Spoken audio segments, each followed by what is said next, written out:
Is this thing on? Are you ready, Matt? You're listening to Box Office Bingers with Matt Diaz and Ernesto Santos. Good evening, folks. We have a wonderful evening's entertainment lined up for you. We know each other. He's a friend from work. Box Office Bingers. And the only way that I know how to do it is to find you a bloody good dump. He's my friend. I don't have friends. I got family. I can do this all day. You know, if you put your mind to it, you can accomplish anything. As you said, Ernesto, let's start right into it. This is going to be our foreign film of the month. Well, let me restart. Nope. None of my words are making any sense in my head right now. Let's restart that one more time. We are now going to dive in to our spoiler review of the week, which is also our foreign film of the month of Minari. Did I get that right? I think so. You even said the name right on the first I know. try. I feel like it's just been like hammered in my head. Like, this is the correct way. Marini is not a word. Not the correct word, nor is it the name of the movie. No, it's Minari. But yeah, so Ernesto, let's get into it. What were your thoughts on Minari? I thought it was a great film. I will say I do feel like it was a little overhyped for me, because I do feel like there was a lot of like when people were telling me how great it was, I was getting the feeling like, oh, it must be like better than Parasite. I don't know why, but that's the mindset I went into it. But I really enjoyed it. It's about this family who they come together. I believe it's Is it Arkansas? Yeah, Kansas? yeah. I think it's Kansas. I think it's Kansas. Either way, it's somewhere in the Midwest. They come upon Stephen Young, Jacob, buys this massive amount of land, and he's gonna build a local farm that he's gonna sell to people, and this is gonna be his version of the American dream. But it's riddled with some family problems, some marital issues, also like coming to terms with this different society, because this is not are they from it's Korea, I believe they're from, right? Yeah, they're from Korea, and you were right the first time. It was Arkansas, not Kansas. Bam. Paid attention. No, there you go. You passed the first test, or you answered the first question correctly if this was a test. But I will say, like, this movie is riddled with like great little family moments, especially from the grandmother. I feel like she came in later in the film, but at the same time she was obviously one of the main players, but she definitely kept the film going, and she kept it more interesting. Like, she just brought, like, I felt like when she came into the fold, like the film like finally started. Like, everything else before she got there was kind of like a preamble. Well, you see the little boy being mean to the grandmother at first. It's like, you're not my grandma. Yeah. But she was awesome. I mean, when the little boy is asking if he can sleep over, and she's like, no, ding dong broken. Her love for Mountain Dew, which she called mountain water. Yes. Playing cards with the kids, calling him a little bastard, when she's beating him in cards. Also, it's hard to forget this particular scene when David pees in a cup, and the grandma thinks it's mountain water, Mountain Dew, and she drinks it. For a movie like this, I did not expect it to go in that particular direction. You know what I mean? No, I definitely didn't see it. I saw him maybe like throwing it away and being like, yeah, I drank that nasty shit that you guys wanted me to drink. But no, he straight up peed in the cup and gave it to her. And then later on in the movie, he goes, hey, grandma, how does my pee taste? Like, that was fucked up. I would never say that to my grandmother. He definitely got in trouble for it, but then that joke lands even better later on, where the dad is really mad at him, so he's like, I gotta beat you up, and the grandma's like, no, it's fine, it was just a little pee, it's just no big deal, it's no big deal, it's not a big deal, don't beat him up. And he's like, go grab a stick, or maybe did he break the stick that was already inside, and he's like, go grab another one, and he grabs the smallest stick. It's barely a stick. It's more like a twig or just something that wasn't. And then he's like, all right, just go to your room or whatever. I mean, the little boy is genius. Also, on a side note, I think I was watching a video, and it said that Lee Isaac Chung is supposed to be David in the movie. This is taking off of like somewhat of real events or like inspired by his childhood in the 1980s. Yeah, so like technically the director is the little boy in the film, but maybe not everything was true about the movie, but I think it was like this is what maybe it felt like as he was a child growing up in America with a Korean family. But yeah, that's kind of what I got from that. At least that's what the video said. But anyway, you were saying. Well, I guess. Well, going back, I guess just kind of relaying that, you know, how awesome the grandmother was. Mm-hmm. You know, even her consoling David, you know, being confronted by death with his health condition, and she's basically like, "What are you doing? Like, this kid still needs to live his life." And you even see that helping him, because later on when he goes to the doctor, they're like, wow, this valve is like closing up on its own. Yeah. Like whatever you're doing, you need to keep going. You know?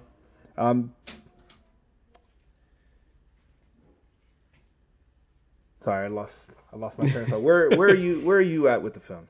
No, I also really enjoyed it. I thought they were I guess in some places a little slow. In some places, I was kind of trying to figure out the direction of where this movie was going. It kind of ended in a very mute note, so to speak. It's like I feel like that not a lot happened in the movie, but at the same time, a lot did happen in the film. I don't know, man. There's a lot that happened in this film, especially towards the end. I mean, you look at the grandmother. She had a stroke, and then their farm lit on fire. Yes. But like I felt like that some of the stuff maybe I wouldn't say random. I think these were just like events, like nothing like was leading up to this moment, I guess I would say. Like there was nothing that was leading to the grandmother's stroke. There was nothing leading into I guess what was it, like a little barn? Not a barn, but like a place where they were holding the vegetables, like that was coming to flames. Like nothing was leading to that, so that I felt like that they were random. But at the same time, even looking back at the movie, I see it. I understand kind of how we got here. And also, and the video that I was also watching was kind of explaining that this movie isn't about characters. It's about I guess their experience trying to live in America, even though they were living in California. They moved from California, living in the city, to Arkansas.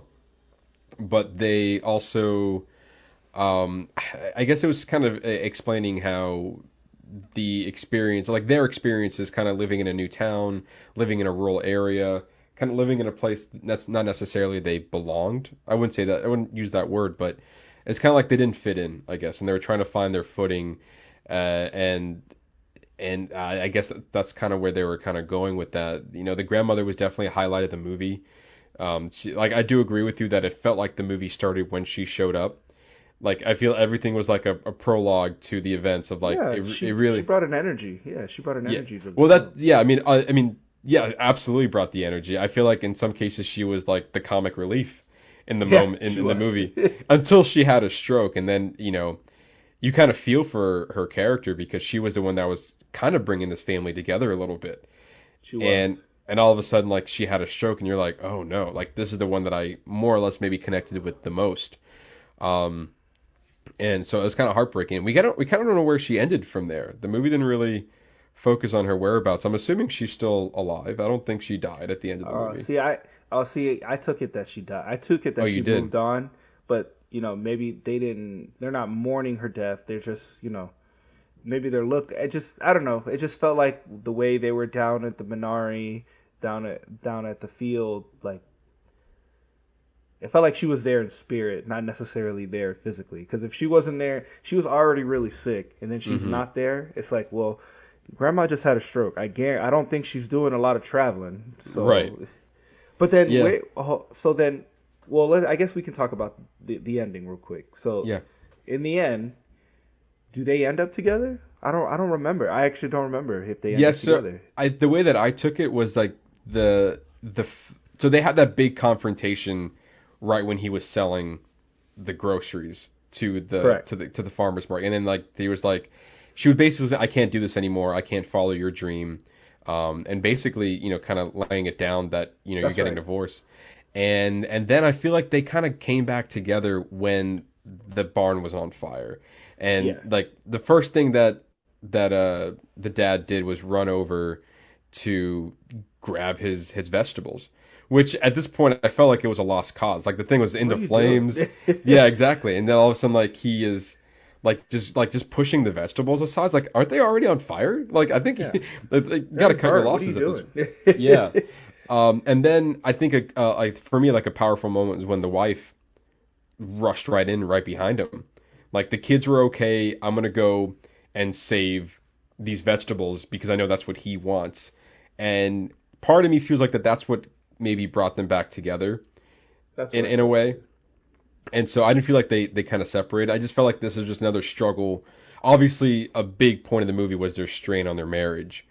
Was like the farm being the strain on his marriage. Like, he really wanted to prove himself, but it was coming at the cost what looked like his family. Like he wanted to make sure that the farm was healthy and he can do it on his own and he can have a sustainable living. Like, because basically he was saying like living in the city could get us by, but it's not getting us anywhere. Like it will get us by for the rest of our lives. We got to do something. We got to make something of ourselves. So they took all their savings, moved to Arkansas, and decided to use the land that he bought to grow vegetables, and not only just any vegetables, but like some of them weren't they like have like a Korean flair to it. Or maybe they're only like some of them are Korean It was vegetables. like specific. I think it was specific vegetables that he knew the Korean markets would buy. Yeah, there you go. And so then he hires the guy who brought him a tractor, or he bought a tractor from, I guess in that case, and he was very religious, very much into the town, and he had his own really interesting ways of going about certain things. But he was a hard worker, and so the dad was able to, like I think his name is Jacob, was able to, work with him and kind of, make this family grow. But then also the dad, Jacob, was also stubborn and didn't want to pay for the water, even though he knew that was the proper way of doing it. He's like, I don't need to do this. I don't need to, pay you to find the perfect way to find the water or something along those lines. But then at the end of the film, he's like, all right, I guess this is the right way to do it, because not to say they were doing it wrong. It's just like they weren't doing it long lasting, I guess. It was hurting themselves more than they were helping them. Yeah, exactly. But yeah, I think, and then you're seeing the struggle throughout, and then, with the grandma was into play, the mother was like, all right, if I have like a little piece of home with me, then everything's going to be okay. And obviously that wasn't the case. And I don't know, it was very interesting seeing how this family dynamic works out. I feel like the daughter had a very lesser role in this movie, very minor. But it's interesting because I feel like everybody else in the film had like their time to like really tell out their story, except for her. Like obviously David was a major one. The mother, even the mother too. She was. It's almost like she felt like she was lost. I kind of got like a lost look from her. Yeah, I totally feel like she's lost. Yeah, I mean, I feel like she's just not at home. She never felt at home, like at peace with herself. She never really acclimated with this environment. Now, after these events, who knows what happens afterward? Like, is this like a starting point of like, all right, like was the water symbolizing? Because she was actually there when they were looking for the water at the end of the movie. So was this like her embracing like the new start? Like, all right, I think I'm going to try to actually be involved in this growing the farm this time around. And her being there when they were searching for the water or the right place to do so was the start of that. And even like the Minari plant that was growing in the woods, like I feel like it was spreading. And in a way, I feel like that the family was also growing as much as the plant was at the end of the movie. Like they were able to overcome, probably the early stages of them moving into a new town and then also growing as a family, because it felt like they were all in a better place at the end of the movie. It did. Well, I mean, they were all there. They were all there, trying to do, they're trying to do better. But Yeah. it seems like that. It does seem like that they did that, especially at the end when, when they take the water diviner and they find the spot to put the rock on. That's like, all right, well, I guess they're not. I guess that kind of tells us that they're gonna work it out. But it's like right before that, I think she had her breaking point, and then going to when they went to the doctor, and when they went to the that other farmer who eventually said they were gonna start selling to them. It's almost like she was upset that these good things were happening.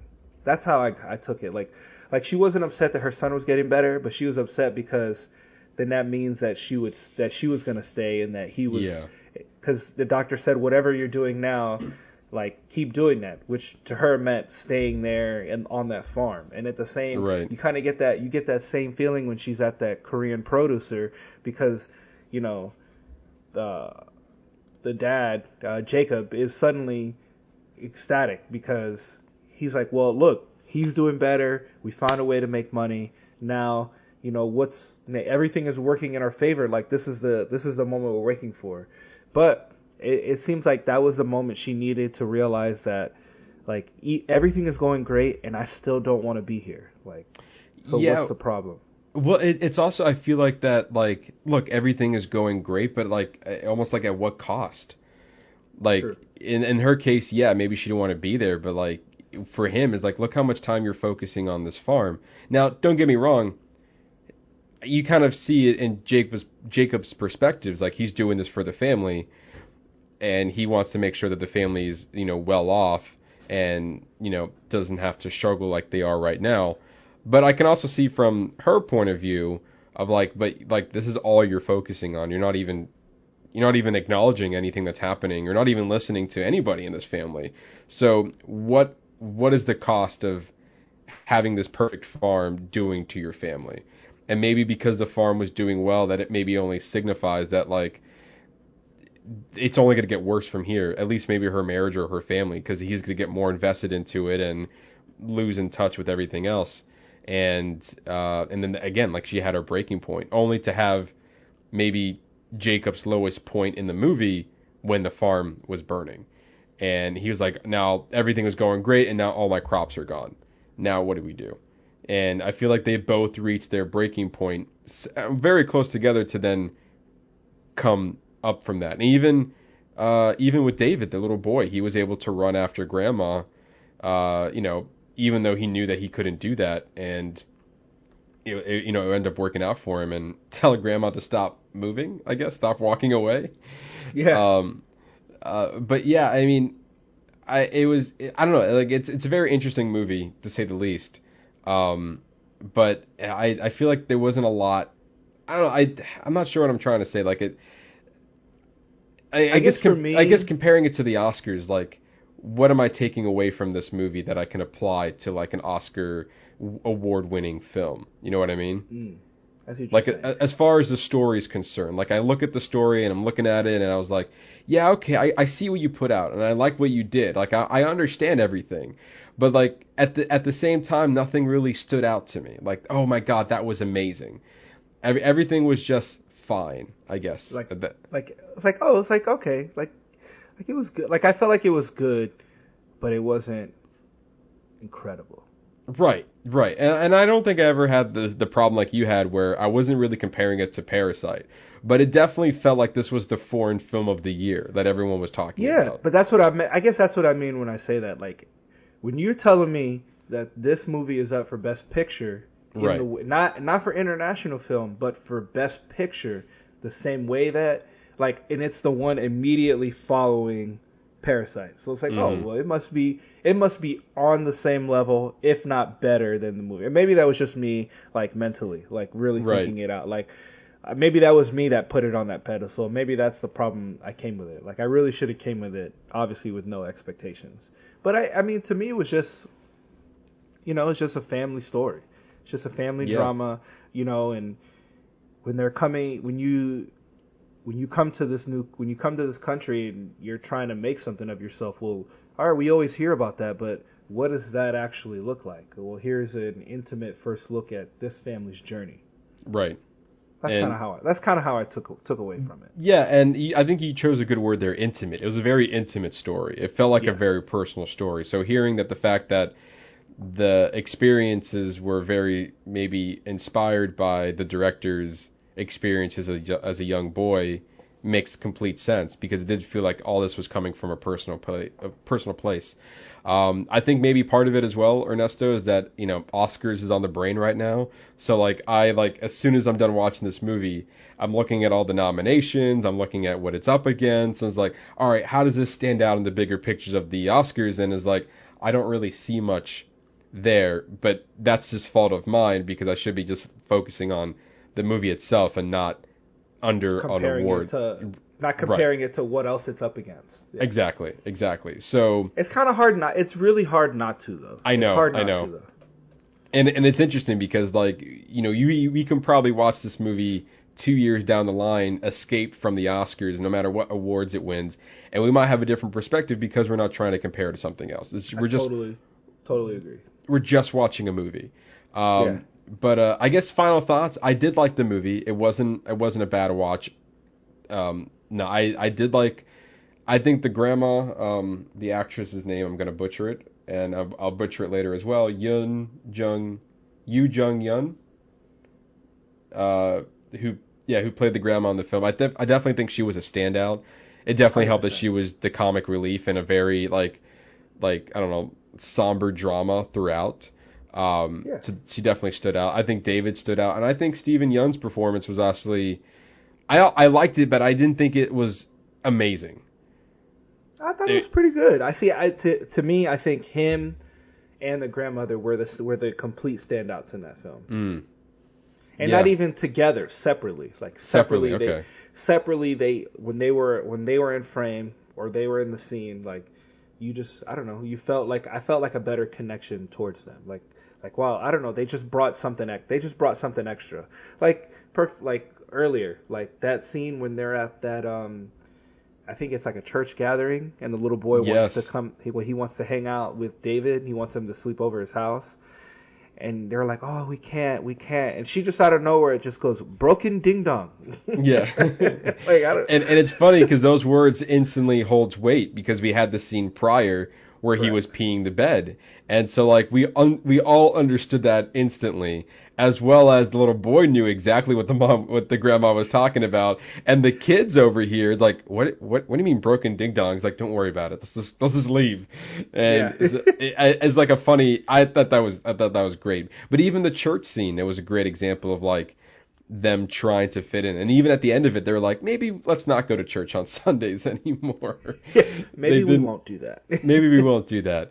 I think all in all, it was a fine movie. I think there's something definitely to be taken out of it. If you know, it just seeing a different experience through someone else's eyes, and that's kind of like the big takeaway from this movie, was like you're watching an intimate story about a family just trying to make it work, as well as trying to adjust to living, quote unquote, the American dream, and kind of running your own business. I mean, it's even, the story's even amplified because they're a Korean family, so that obviously there's a whole cultural difficulty there. But this story could have, been Americanized and be somewhat, can follow the same timeline of trying to get the American dream. It gives it that extra, it holds more weight to it because now it's a Korean family trying to live, the American dream. So yeah, it's the immigrant experience of the, right. It's the immigrant's point of view of the American experience. Right. So what are your final thoughts?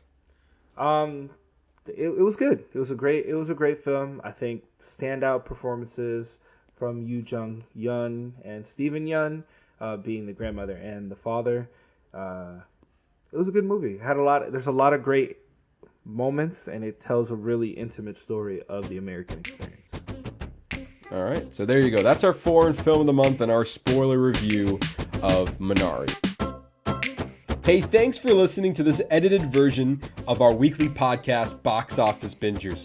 If you want to hear the full version of all of our episodes, which includes us discussing entertainment news, movie and TV reviews, guest interviews, and other things we've been watching, you can find us on wherever you listen to podcasts. And if you want more from us, be sure to hit that subscribe button and find us on our social media channels on Instagram at boxoffice_bingers, Facebook at boxofficebingers, email at boxofficebingers@gmail.com, and Matt, we're even on the Tiki-Takis. We're on the Tiki-Takis at Box Office Bingers. Once again, thanks for listening.